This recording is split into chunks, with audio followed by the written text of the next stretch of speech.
Hey guys, welcome back to another edition of Rayder Sports. And it has been brought to my attention that I haven't done any NBA content. And so I'm going to rectify that situation right now. I was talking with my brother earlier today. He's stationed in South Korea. And he said, can you believe the beating OKC took in the first round? And I thought this would be the good video to post to start off any NBA content I might do. I'm not a real big NBA fan. I don't really have, an NBA team that I really follow. I mean, I find certain teams and certain roster moves interesting, but I don't really have a team. I'm not one of those people who, go out of my way to, rearrange my calendar to make sure I watch a Spurs game. That's just not going to happen, even though I follow the Spurs. I mean, I like what Minnesota and New Orleans have there, so when I find a team who I think the roster moves are interesting and might be intriguing, I'll follow them. So anyway, can I believe the beating Oklahoma City took in the first round? My answer is yes. After thinking about it for a while, I really do think the problem is with OKC.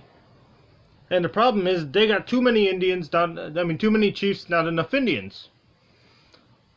They got pretty much three number one scorers and nobody else who can create their own shot and nobody else who really wants to get rid of the ball. Except for Russell. So let's start with Russell Westbrook. He's constantly doing too much. Either he's too passive or at times he's too aggressive and way too turnover prone and way too reckless with the ball. When he's good, he's good. When he's great, he's great. When he's bad, he's terrible. And then you have Carmelo Anthony, who is nothing but an isolation scorer. And then you have Paul George, who kind of got stuck becoming an isolation scorer in Indiana because he had no one else to help him. So you have all that. You don't really have team basketball going on. You just have Russell Westbrook shoots a couple, Paul George shoots a couple, Carmelo Anthony shoots a couple, and the cycle kind of keeps going like that.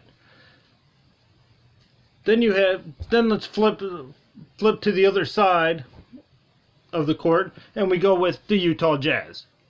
They came in the surprising team of the year, 48-34, tied with OKC with the same record. Let's just start there. Surprisingly, they lost Gordon Hayward, Rodney Hood, George Hill, Boris Diaw, Joe Johnson from a team who made the playoffs a year ago. When Rudy Gobert was out, the Jazz were 18-26 in those games. An offensive efficiency rating of 104, a defensive efficiency of 105. That means they were losing their games by about a point. Since Gobert has returned, this team is 29-7, 108.5, which is good for about 13th or so in the NBA, and a defensive efficiency rating of 98. 97.9 rounded up to 98. That means they're winning their games by 10 points a game. And they're 29-7 in that span.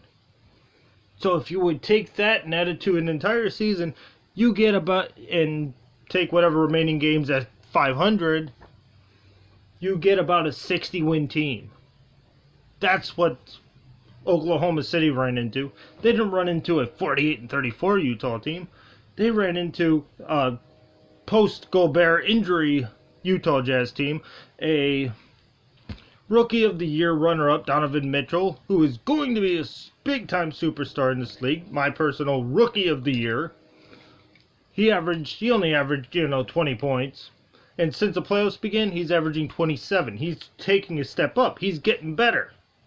That's what you want to see from a rookie on this stage. Every playoff series, you want him to get better, and that's what he's doing. This guy's going to be a major star. this is going to be a very good team for a very long time, and I think they're just one star away, maybe moving Paul George from the Thunder to the Jazz might get them over the hump sooner than later. Who knows? But that's the team that the Thunder lost to, and that's the team that the Houston Rockets just lost Game 2 to. Not the 48-34 team, but the 29-7 team that ended the season. So until next time, guys, this is Rayder signing off.